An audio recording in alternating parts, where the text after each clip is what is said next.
শয়তান কোন কোন তরিকা, তার টার্গেট কি, মানুষকে নিয়ে কোন পর্যায়ে পৌঁছাতে চায়।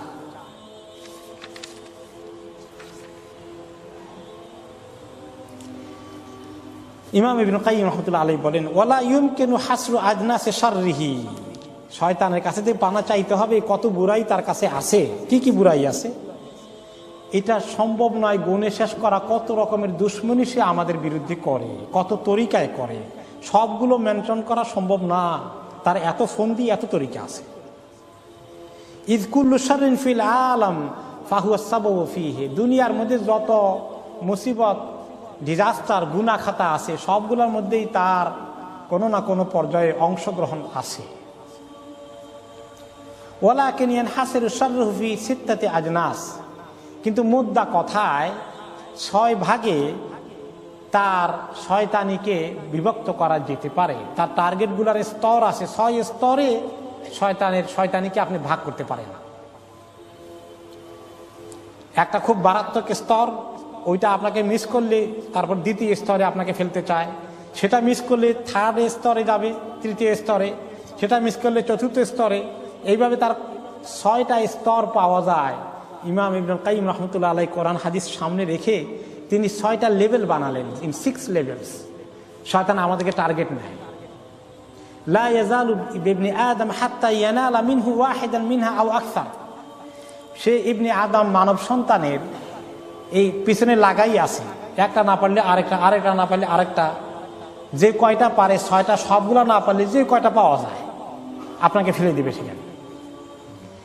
নাম্বার 1 সবচেয়ে বড়টা, ওইটা তার প্রধান আকর্ষণ, প্রধান টার্গেট, সমস্ত বনি আদমকে সেখানে ফেলে দেওয়া। সেটা কোনটা বলেন তো, কোনটা? শিরক আর কুফর। শাররুল কুফরি ওয়াশ শিরক ওয়া মুআদাতুল্লাহ ওয়া রাসূলিহি, একেবারে শিরক কুফরি, আল্লাহ এবং তার রাসূলের দুশমন বানানো, এইটা তার নাম্বার 1 টার্গেট। যখন সে কাউকে মুশরিক আর কাফের বানিয়ে ফেলে, শিরকে ঢুকিয়ে দেয়, তখন ওই লোকটা আসলে শয়তানের সৈন্য বাহিনীতে নাম লেখিয়ে ফেলল, সে শয়তানের বাহিনী হয়ে গেল। হিজ ফোর্স অফ শয়তান। মায়ের পেটের থেকেই শিশু জন্ম হয়েছে, মা বাবার ঘরেই, মুসলমান হয়েই সে দিন এটা ছাড়বে না, আমল না করলেও ইসলাম ছাড়ে না, আর কাফের মুশরিক হইতে চায় না, এটা সে একটু নিরাশ হয়ে গেছে। তাহলে সে এখন চায় তাহলে দ্বিতীয় লেভেলের টার্গেট, সেটা কি? ওয়াহিয়াল বেদাহ। তাহলে তাকে বেদাতের মধ্যে ঢুকাই দেয়। কাফের মুশরিক বানাইতে পারলাম না সরাসরি, বেদাতের মধ্যে ঢুকিয়ে দেয়। মানে তাকে হিন্দু বানাইতে পারে না, বৌদ্ধ বানাইতে পারলাম না, খ্রিস্টান বানাইতে পারলাম না, ইহুদি বানাইতে পারলাম না, কোনোটা পারলাম না। মুসলমান হয়ে থাকবে সে, ঠিক আছে মুসলমান থাক, তবে বেদাতের মধ্যে ঢুক, এই তার দ্বিতীয় টার্গেট। ওয়াহিয়া আহাবু ইলাইহি মিনাল ফুসুকি ওয়াল মাআসি, বেদাতের দিকে যাওয়া কোনো মানুষের, মুসলমানের, সে এটা এত পছন্দ করে যে না, ব্যভিচার, মদ খাওয়ার, কুফর, যত রকমের কবিরা গুনাহ আছে সবগুলোর থেকে সে বেদাতকে বেশি প্রায়োরিটি দেয়, যে বেদাত করাতে পারে কিনা দেখি। লে আন্না দরারহা ফি নাফসিদ দ্বীন, কারণ কেউ যদি বেদাত করে তার মূল দ্বীনের কনসেপ্টের মধ্যে ক্ষতি হয়ে গেল। ওয়াহুয়া দরারুন মুতাআদ্দিন, এটা, এবং এই ক্ষতিটা অন্যদের কাছেও আস্তে আস্তে পৌঁছানো যাবে, তার বেদাতের মাধ্যমে অন্যদেরকে বেদাতে ঢুকানো যাবে। ওয়াহিয়া যামবুন লা ইউতাবু মিনহু, এবং বেদাতকারীদের কপালে সাধারণত তওবা নসিবে তাদের জুটে না, বেদাতকারীরা বিনা তওবায় মারা যেতে হয়। কারণ কি? ফাইন্না কুল্লা বিদআতিন দালালা ওয়া কুল্লা দালালাতিন ফিন্নার, হাদিস শুনছেন না খুতবার মধ্যে? কারণ গোমরাহি, বেদাত হচ্ছে গোমরাহি, আর গোমরাহি পরিণতি নিশ্চিত জাহান্নাম। তার কপালে, বেদাতকারীদের কপালে তওবা জুটবে না। ফাইন আজাযাহু মিন হাযিহিল মারতাবা, এখন যদি বেদাতের দিকে না নিতে পারে, ওয়া কানাল আবদু মিম্মান সাবাকাত লাহু মিনাল্লাহি মাওহিবাতাস সুন্নাহ, যে এমন ব্যক্তি, যে ব্যক্তিটা আসলে সুন্নতকে মহব্বত করে, পছন্দ করে, বেদাত করতে চায় না, বুঝতে পেরেছে, এবং সে বেদাতকারীদেরকে ঘৃণাও করে, তাহলে সে এই ব্যক্তিকে আর বেদাতে টার্গেট নেবে না, একে টার্গেট নেবে আরেক দিকে, সেটা হচ্ছে আল মারতাবা সালিসা মিনাশ শারর, থার্ড লেভেলে তাকে টার্গেট নেবে, সেটা হচ্ছে আল কাবায়ের আলা ইখতিলাফি আনওয়াইহা, তাকে দিয়ে কবিরা গুনাহ করাবে। অনেক কবিরা গুনাহ আছে। কি কি কবিরা গুনাহ আছে? শিরকের পরে জেনা ব্যভিচার করা, মদ খাওয়া, মিথ্যা কথা বলা, ঘুষ খাওয়া, সুদ খাওয়া, আর কি কি আছে? এইরকম 80, 85, 80, 90টার মতো কি আছে? কবিরা গুনাহ আছে। এইগুলা যতগুলা পারে তাকে দিয়ে করাবে। 4 নম্বরে হচ্ছে ফাইন শাইতানু আন হাযিহিল মারতাবা নাকালাহু ইলাল মারতাবাতির রাবিআ। শয়তান যদি চিন্তা করে যে তাকে দিয়ে কবিরা গুনাহ করানো যায় না, বড় শক্ত, আল্লাহর ভয় আছে ভালোই, তাহলে এখন কি করা দরকার? ও তখন পুশ করে 4th লেভেলে তাকে কিছু করানো যায় কিনা। 4র্থ পর্যায়ে সেটা হচ্ছে as-সাগায়ের। সগীরা গুনাহ অনেক করা, এই লোকটা মোটামুটি ভালো আছে, কবিরা গুনাহ বেশি করে টরে না, কিন্তু সগীরা গুনার ব্যাপারে কেয়ারলেস। ওয়াহিয়া সাগায়িরুল্লাতী ইযা ইজতামাআত ফারুব্বামা আহলাকাত সাহিবাহা। সগীরা গুনাহ যদি খুব বেশি হয়ে যায়, ফাইলস হয়ে যায়, এটাও কিন্তু মানুষের হালাকের কারণ হয়ে যাবে। অন্য হাদিসে রাসূলুল্লাহ সাল্লাল্লাহু আলাইহি ওয়াসাল্লাম বলেছেন যে তোমরা সগীরা গুনাহগুলো থেকে সাবধানে থেকো, কারণ মানুষ এগুলোকে মনে করে যে সামান্য জিনিসই, আর কি হবে একটুখানি, এটাতে এমন কোনো কবিরা গুনাহ না। এরকম হালকা মনে করতে করতে তার কবিরা গুনার বোঝা বিশাল হয়ে যায়, এটাই তাকে হালাক করে দেয়।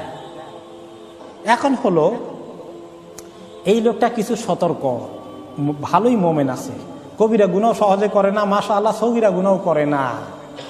এখন আপনারা মনে করবেন এই লোকটা শয়তান থেকে নিরাপদ আছে, আর কোনো চিন্তা নাই, এরকম এখনো আরো 2 লেভেল তার বাকি আছে চেষ্টা। 5 নম্বরটা শুনেন তাহলে এখন। ফাইন আ'জাযাহুল আবদু মিন হাযিহিল মারতাবা নাকালাহু ইলাল মারতাবাতিল খামিসা। 4 নম্বর না পারলেও সে গিভ আপ করবে না, 5 নম্বর টার্গেট নিবে তখন। সেটা কি? ওয়াহিয়া ইশতিগালহু বিল মুবাহাত আল্লাতী লা সাওয়াবা ফিহা ওয়ালা ইকাব। মুবাহ কাজের মধ্যে যে কাজটা জায়েজ আছে, হালাল আছে, সেটা একটু করলেই হয়, কিন্তু সেটা এতগুলো করাবে, এত ব্যস্ত রাখবে মুবাহ কাজের মধ্যে। ব্যস্ত রাখতে রাখতে এমন অবস্থা হবে, ওই মুবাহ কাজ তো মুবাহ কোন জিনিস, যেটা করলে এমন কোনো সওয়াবও নাই, আর না করলেও কোনো গুনাহ নাই, বা করলেও গুনাহ নাই, না করলেও কোনো সওয়াব নাই, ভেরি নিউট্রাল জিনিস। এইরকম অনেক কাজ আছে পৃথিবীতে, মুবাহ আছে। এই মুবাহ কাজগুলোকে এমন করাবে, করাতে করাতে শেষ পর্যন্ত তাকে খুব বেশি বিজি রাখবে, খুব বেশি বিজি রাখবে।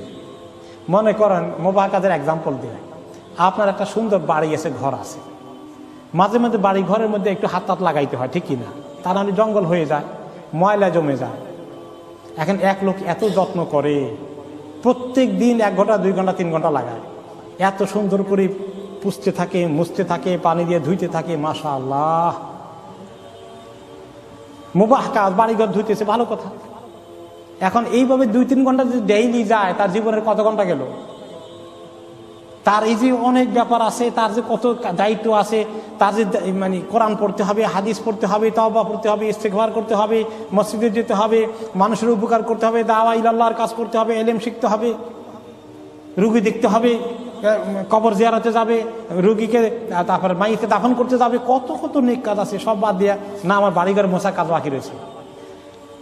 এটাও যদি কাউকে ফেল করে ফেলে যে না এই রেডি এটাও করানো যায় না, বাবা বহুত সতর্ক আছে। এরকম মোমেন্টকেও শয়তান কিন্তু ছাড়বে না, বলে আরেকটা লেভেল ট্রাই করে দেখি, লাস্ট ওয়ানে পারা যায় কিনা তাকে। সেটা কি? ফাইনি আ'জাযাহুল আবদু মিন হাযিহিল মারতাবা ওয়া কানা হাফিযান লিওয়াক্তিহি শাহীহান বিহি ইয়ালামু মিকদারা আনফাসিহি ওয়া ইনকিতাইহা ওয়া মা ইউকাবিলুহা মিনান নাঈমি ওয়াল আযাব। যখন দেখে কোনো মুমিন বলো তার সময়ের ব্যাপারে সাংঘাতিক সচেতন, মা সময় আমার জীবন, ওয়াল আসর ইন্নাল ইনসানা লাফি খুসর, দুনিয়া আখিরাতের কামিয়াবি নির্ভর করে সময়কে ঠিকমতো ব্যবহার করার ক্ষেত্রে। আমি সময়কে নষ্ট করতে পারবো না, বরঞ্চ ভালো কাজে লাগাতে হবে। এই লোকটা ভালো কাজ করার সিদ্ধান্ত ছাড়া বেহুদা কাজে তাকে লাগানো যাবে না, শয়তান বুঝে ফেলেছে। কি করবে এখন? তাহলে লাস্ট চান্স হলে এই নকলুহু ইলাল মারতাবাতি সাদিসা, 6ষ্ঠ লেভেলে, 6th লেভেলে নিয়ে আসবে। সেটা হচ্ছে আন ইশগিলাহু বিল আমালিল মাফদুল আম্মা হুয়া আফদালু মিনহু। যে 2টাই ভালো কাজ আছে, এখন তাকে দিয়ে সব সময় যে ভালো কাজটা গুরুত্বের দিক থেকে অধিকতর কম ওইটাতে লাগাবে, যেটার গুরুত্ব অনেক বেশি ওই ভালো কাজে লাগতে দিবে না। কথা বুঝতে পেরেছেন? দুইটাই ভালো কাজ হইতে পারে, কিন্তু একটার মধ্যে অনেক বেশি সওয়াব, আল্লাহ দিনের জন্য, নিজের জন্য, দুনিয়া আখিরাতের জন্য ওটা অনেক বেশি জরুরি। ওই কাজ বাদ দিয়ে তাকে দিয়ে অনেক কম জরুরি যেটা, সেটার মধ্যেও কিছু নেকি আছে কিন্তু পরিমাণ একেবারে কম, ওইটার মধ্যে লাগাই যাবে।